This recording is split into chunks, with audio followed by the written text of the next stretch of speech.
Congolaises, Congolais, mes très chers compatriotes, en ce jour solennel du 30 juin, nous célébrons nos 65 ans d'indépendance. 65 ans d'un cheminement audacieux amorcé le 30 juin 1960, lorsque notre peuple, uni par une aspiration irrépressible, a revendiqué son droit inaliénable à la liberté et à l'autodétermination. Cette date n'est pas qu'un jalon historique. Elle est un appel vibrant à honorer la mémoire de nos héros, à raviver notre idéal commun et à réaffirmer notre engagement pour une République forte, unie et prospère. En ce jour de souvenir et d'espérance, j'honore la mémoire de nos pères fondateurs, Joseph Kasavubu, Patrice Emery Lumumba, et de tous ceux qui, souvent dans l'anonymat, ont offert leur vie en sacrifice pour rendre possible l'idéal d'un Congo libre et maître de son destin. Leur courage est le socle de notre souveraineté, leur vision, le flambeau de notre avenir. Mes très chers compatriotes, aujourd'hui, notre célébration revêt une portée exceptionnelle. Il y a quelques jours, à Washington, sous l'égide des États-Unis d'Amérique, la République démocratique du Congo et le Rwanda ont signé un accord de paix historique, un tournant décisif pour mettre fin à un conflit qui, depuis près de 3 décennies, a semé la désolation dans l'est de notre pays, causant des millions de morts et de déplacés, en particulier dans l'est de notre territoire. Cet accord, signé par les ministres des Affaires étrangères de nos deux pays lors d'une cérémonie solennelle présidée par le secrétaire d'État américain, M. Marco Rubio, reprend les acquis de la résolution 2773 du Conseil de sécurité des Nations unies et ouvre la voie à une nouvelle ère de stabilité, de coopération et de prospérité pour notre nation, pour la région des Grands Lacs et pour l'Afrique tout entière. Je voudrais exprimer au nom du peuple congolais notre profonde gratitude aux États-Unis d'Amérique pour leur engagement déterminant en faveur de la paix. Nos remerciements les plus sincères vont au président Donald Trump pour son implication personnelle dans ce processus de pacification porteur d'espérance. Son leadership a permis de réunir les partis autour d'une vision commune. J'adresse également mes vifs remerciements à l'État du Qatar pour ses bons offices, et particulièrement au Cheikh Tamim Ben Hamad Al Thani, dont la médiation discrète et efficace a contribué à rapprocher les positions et d'ouvrir un dialogue sincère entre notre pays et le Rwanda. Je tiens également à exprimer ma profonde gratitude à 2 dignes fils de l'Afrique, dont l'engagement déterminant a largement contribué à porter la tragédie sécuritaire que traverse la République démocratique du Congo à l'attention de la communauté internationale.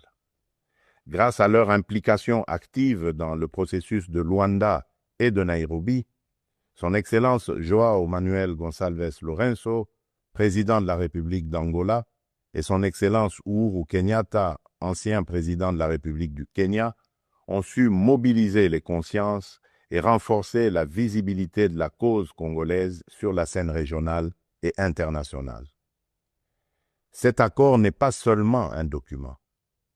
Il est une promesse de paix pour les populations de Goma, Bukavu, Rutshuru, Masisi, Nyiragongo, Lubero, Ituri et de toutes les localités martyrisées par la guerre.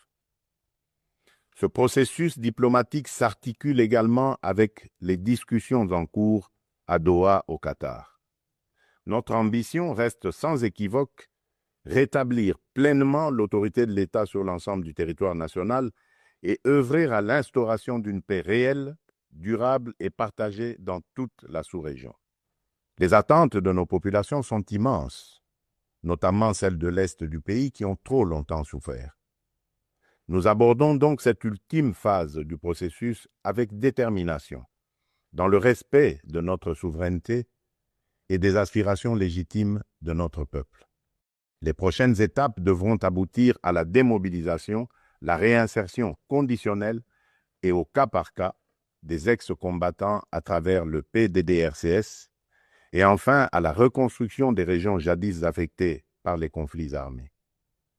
Ces avancées diplomatiques s'inscrivent dans une dynamique plus large de reconquête et de l'affirmation de notre souveraineté, de redéploiement de notre influence et de reconstruction de la confiance internationale envers la République démocratique du Congo. Elles font écho à notre récente élection comme membre non permanent du Conseil de sécurité des Nations Unies pour la période 2026-2027, une première depuis 34 ans. Ce mandat n'est pas un honneur protocolaire, c'est une responsabilité politique et morale que nous porterons avec dignité en faveur de la paix, du multilatéralisme et des intérêts du continent africain. Mes très chers compatriotes, l'accord signé à Washington ouvre des perspectives inédites.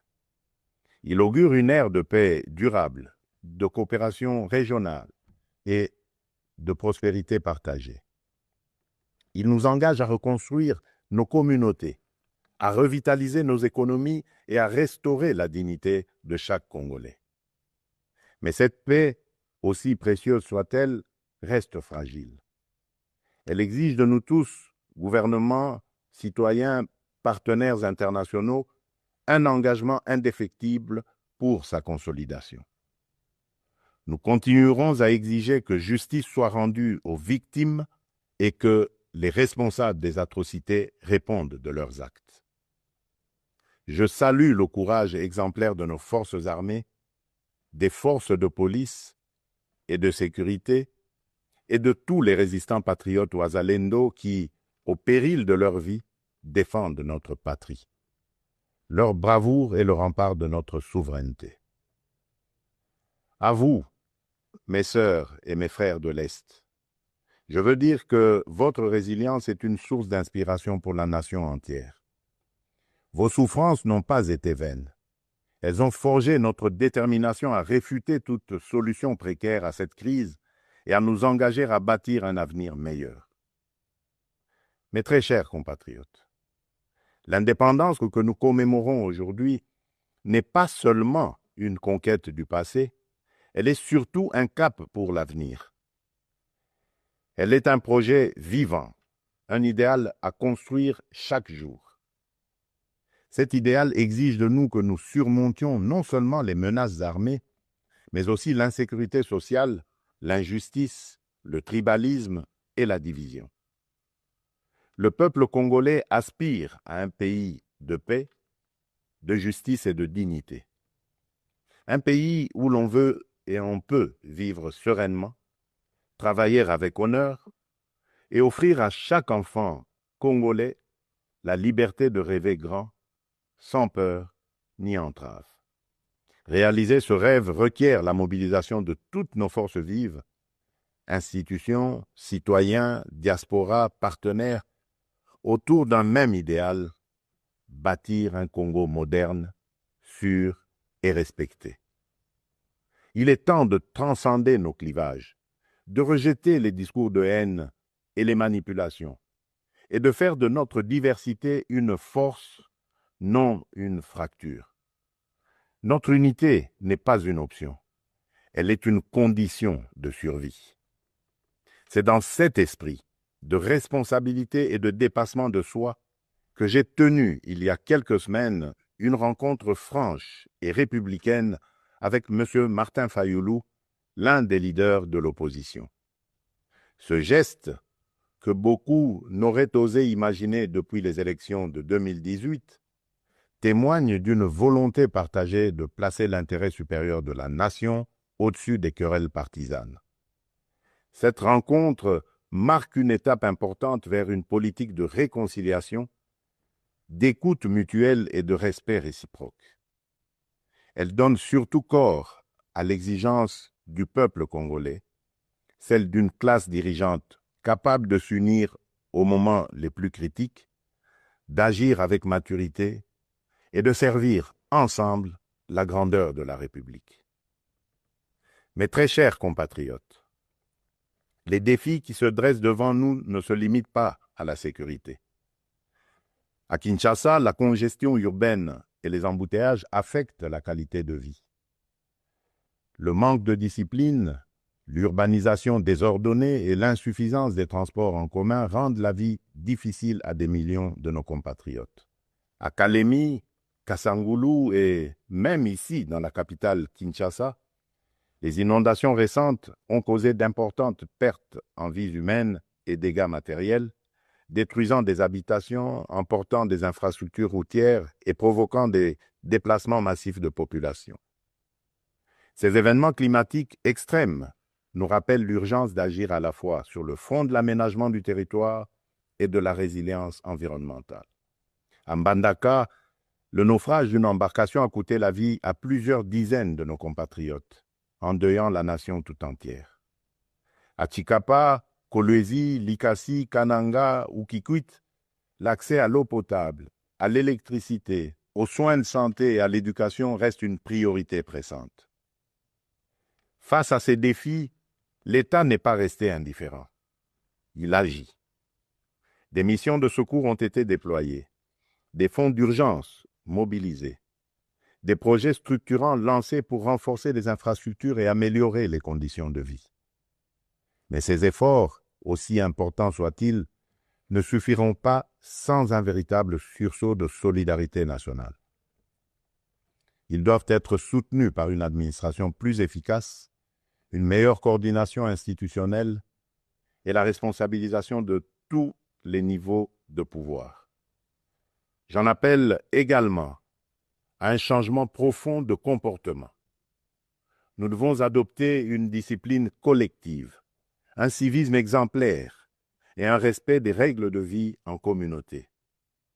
Aussi, je vous appelle à un sursaut patriotique, à une responsabilité individuelle qui fera de notre pays un modèle de stabilité et de progrès.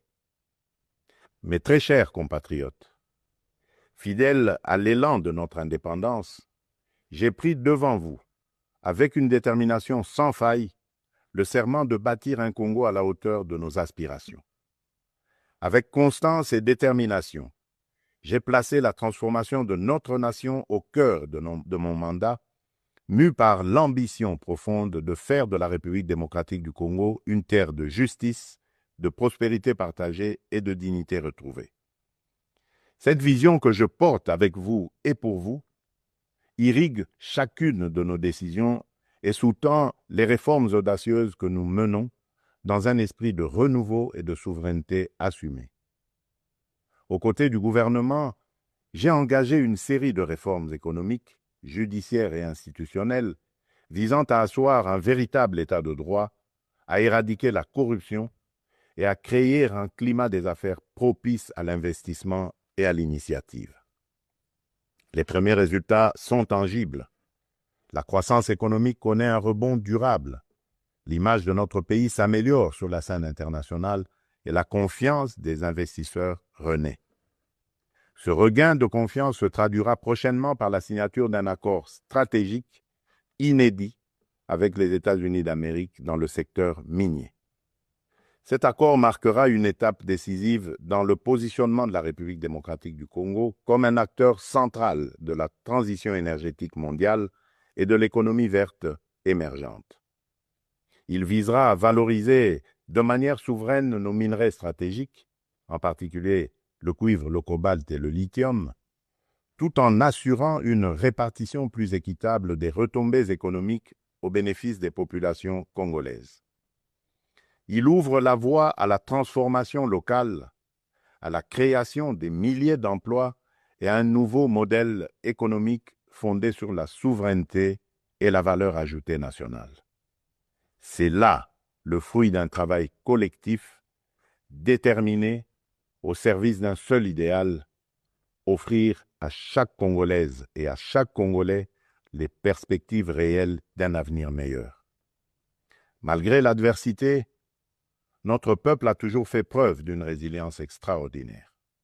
C'est cette résilience qui nous a permis de traverser les tempêtes du passé et qui nous permettra de surmonter celles d'aujourd'hui. Le Congo d'aujourd'hui n'est plus celui du fatalisme et de l'impuissance. À l'aube du retour tant attendu de la paix sur l'ensemble de notre territoire, s'ouvre un nouveau chapitre de notre histoire, porté par le courage inébranlable, la résilience admirable et la solidarité agissante de toutes les filles et de tous les fils de la nation. À nos partenaires des États-Unis, de la Chine, de l'Europe, des pays du Golfe, du continent africain et du monde entier, je le dis solennellement, la République démocratique du Congo est de retour, prête à nouer des partenariats stratégiques, fiables, transparents et surtout gagnant-gagnant. Nous avons les moyens de notre ambition, des ressources exceptionnelles, une position géostratégique centrale, un peuple talentueux et surtout un leadership résolument tourné vers l'avenir. Nous sommes prêts à jouer notre rôle, notre partition face aux grands défis de notre temps. La paix, la transition énergétique, le développement durable et l'intégration africaine. Je tiens toutefois à réaffirmer avec clarté les lignes rouges de mon action. Les ressources de la République démocratique du Congo ne seront jamais bradées ni livrées à des intérêts obscurs. Elles bénéficieront avant tout au peuple congolais. Aucun compromis ne sera toléré en matière de souveraineté économique. La République démocratique du Congo ne vendra ni son avenir, ni sa dignité. Mes très chers compatriotes, le monde change et la République démocratique du Congo a son mot à dire. Notre jeunesse déborde de talent, notre sol regorge de richesses, notre peuple rayonne de dignité. Ensemble, poursuivons notre projet commun, celui de bâtir un État fort, une économie diversifiée, une société juste et équitable. Ce 30 juin, faisons de notre indépendance un idéal vivant, incarné dans chaque famille, chaque quartier, chaque ville, chaque province. Nous ne visons pas seulement la fin de la guerre, nous voulons une paix véritable, qui sera le socle d'un vaste chantier de reconstruction d'une société plus inclusive, plus solidaire et plus prospère. Le gouvernement s'y attellera avec rigueur et transparence. Mais ce chantier ne réussira que si chaque Congolaise et chaque Congolais y prend part. Alors unissons nos cœurs et marchons ensemble, main dans la main, vers un Congo fort, uni et prospère. Bonne fête de l'indépendance à toutes et à tous. Que Dieu bénisse la République démocratique du Congo, son peuple et tous ceux qui l'ont choisi comme pays de résidence. Je vous remercie.